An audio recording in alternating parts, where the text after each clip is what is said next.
Hello दोस्तों, आज की मेरी कहानी है स्वाभिमान। आज घर में चारों तरफ ठीक वैसे ही शांति थी जैसे कोई तूफान होकर गुजरा हो। उसके बाद होती है, तभी उस शांति को तोड़ते हुए सासू माँ मधु जी की आवाज आई। अरे बहू, पति ने थप्पड़ मार दिया तो इसमें इतना क्या बुरा मानना। बेचारा दिन भर बाहर काम करके थक हार कर घर आता है, तुम्हारे नाजो नखरे उठाता है, तुम्हारा पेट पालता है। बदले में परेशान होकर उसने हाथ उठा दिया तो ऐसा क्या हो गया जो बात का बतक्कड़ बना रही है। मधु जी जोर जोर से अपनी बहू को डांटते हुए बोली, अब भाभी, आपका रोना धोना हो गया हो तो फटाफट से खाना लगा दो। यहाँ हम सबको भूख लग रही है।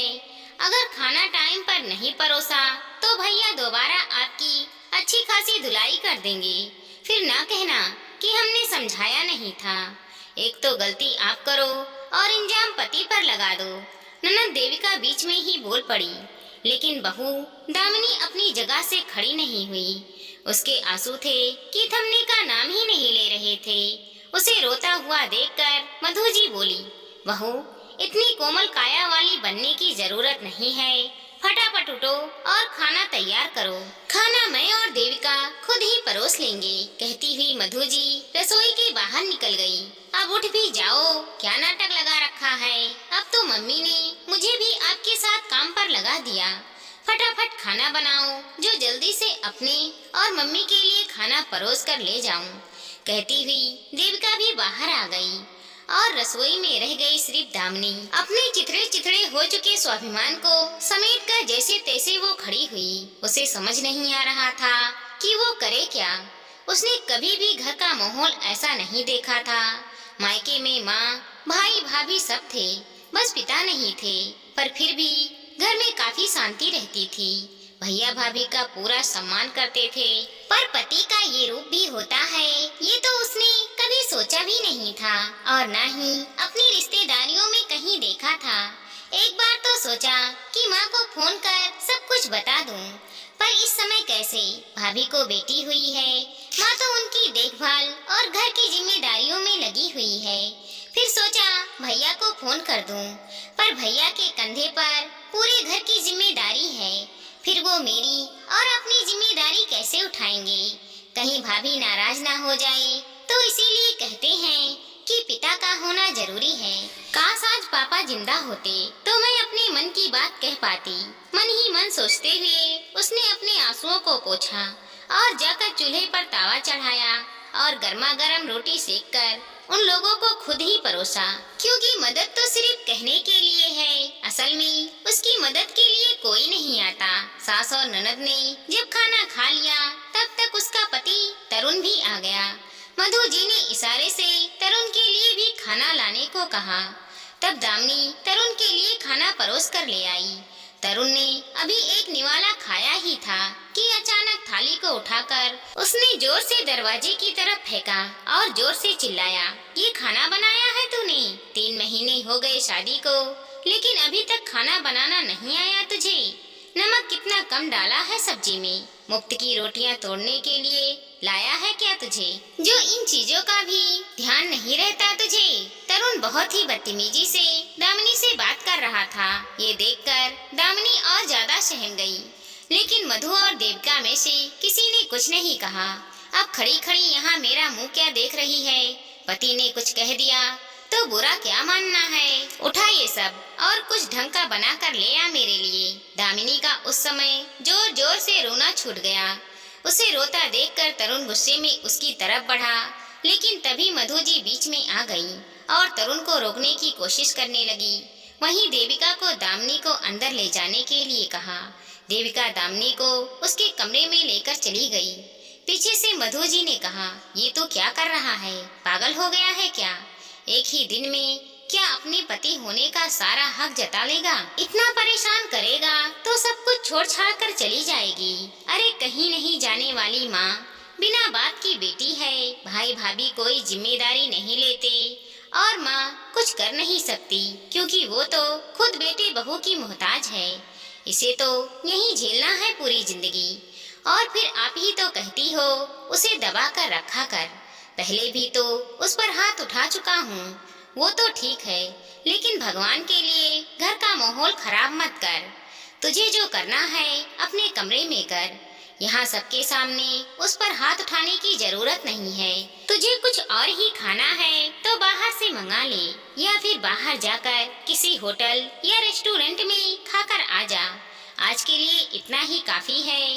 इतने हाथ पैर मत चला, कहीं उसके हाथ पैर टूट गए तो सारा घर का काम हमें करना पड़ जाएगा, और फिर उसकी सेवा कौन करेगा।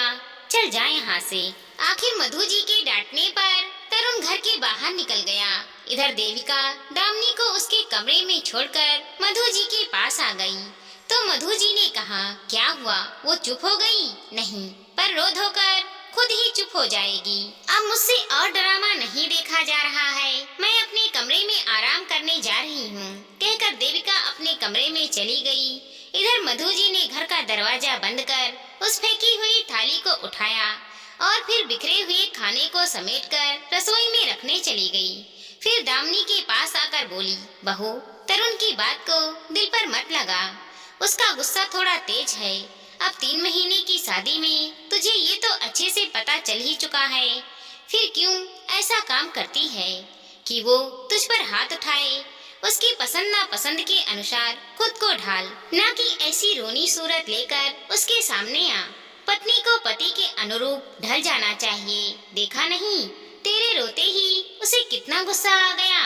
मधु जी की बात सुनकर दामिनी ने एक नजर उसकी तरफ देखा, जैसे कह रही हूँ कि मैंने ऐसा कौन सा काम कर दिया जो मुझ पर हाथ उठाया जा रहा है, और बजाय अपने बेटे को समझाने के आप मुझे ही समझा रही हैं। लेकिन उसके मुंह से एक बोल तक ना फूटी।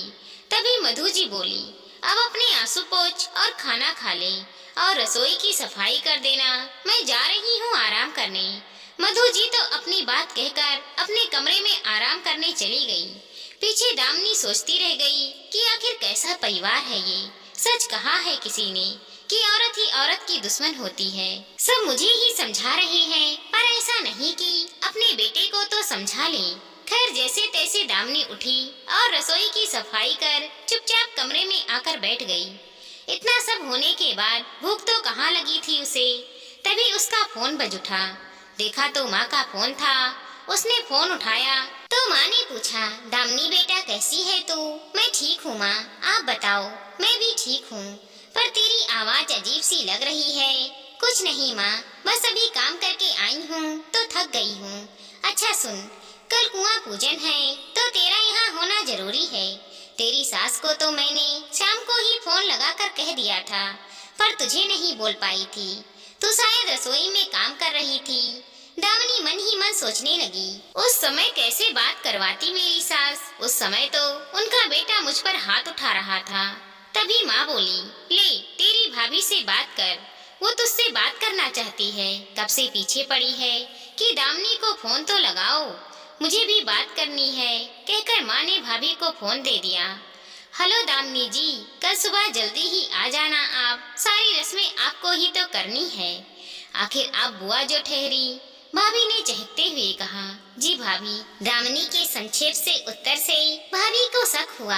हमेशा अपनी भाभी से खुलकर बोलने वाली ननद अगर इतना सा जवाब दे तो शक तो होना लाजमी है। उन्होंने धीरे से पूछा, सब कुछ ठीक तो है ना? कोई परेशानी हो तो बता। नहीं भाभी, सब कुछ ठीक है। पर भाभी का मन नहीं माना। आखिर उन्होंने कहा, दामिनी तुम बताना नहीं चाहती, कोई बात नहीं, मैं जबरदस्ती पूछूंगी भी नहीं। मैं सिर्फ एक बात कहना चाहूंगी, अगर तुम्हारे साथ कुछ भी गलत है जो संभाला नहीं जा सकता तो तुम वापस आ सकती हो। ये मत सोचना कि पापा नहीं है तो भैया भाभी जिम्मेदारी नहीं निभाएंगे। ये तुम्हारा घर है, तुम्हें पूरा हक है, वापस आ सकती हो। भाभी के इतना कहते ही दामिनी का रोना छूट गया, पर भाभी ने उसके रोने का कारण नहीं पूछा। बस इतना सा ही कहा, दामिनी अब तुम दो परिवार की इज्जत हो, अपने मायके और ससुराल का मान तुम्हें रखना है।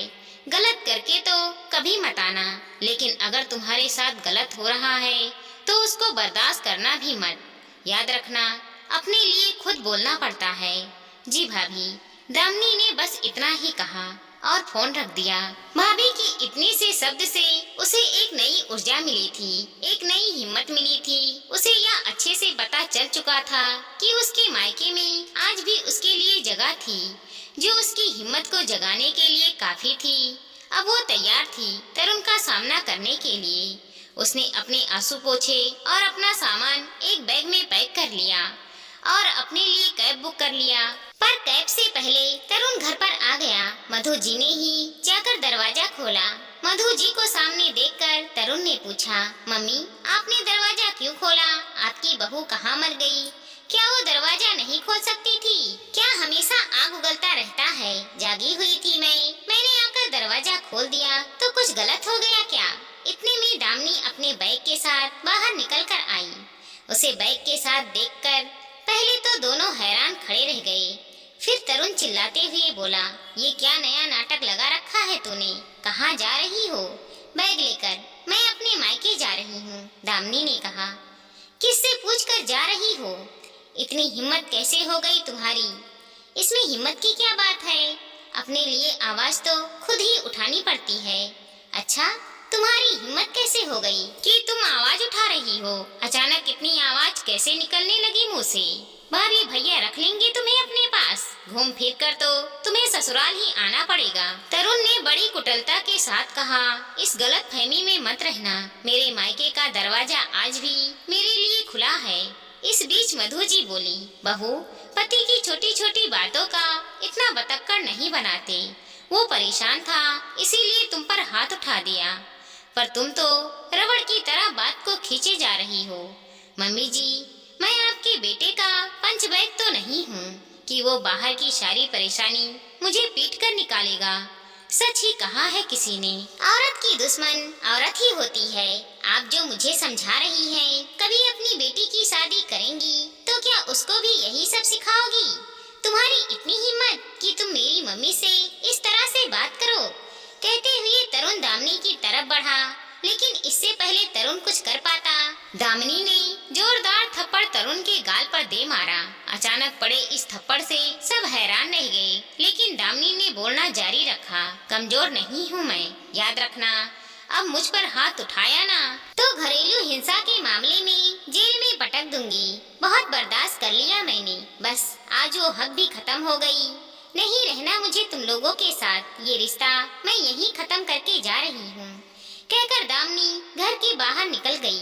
इतने में कैब भी आ गई तो वो अपने मायके रवाना हो गई। लेकिन मायके पहुँचने से पहले ही दामिनी ने तरुण के खिलाफ घरेलू हिंसा का केस कर दिया। घरेलू हिंसा के कारण तरुण को जेल हुई और उसके अपराध पर ही दामिनी को तलाक आसानी से मिल गया। आज दामिनी अपने पैरों पर खड़ी है। भैया भाभी ने अच्छा सा रिश्ता देखकर उसका दूसरा विवाह करवा दिया, जहां वो खुश है और सम्मान पूर्वक अपनी जिंदगी जी रही है। दोस्तों, अपराध करने वाले से बड़ा अपराध सहने वाला होता है, इसीलिए कभी भी अपराध ना सहें और अपनी सुरक्षा खुद करें। दोस्तों, हमारी छोटी सी कहानी को लाइक करें, शेयर करें और चैनल पर नए हैं तो सब्सक्राइब करें। साथ ही साथ मिलते हैं अगले वीडियो के साथ। तब तक के लिए धन्यवाद दोस्तों।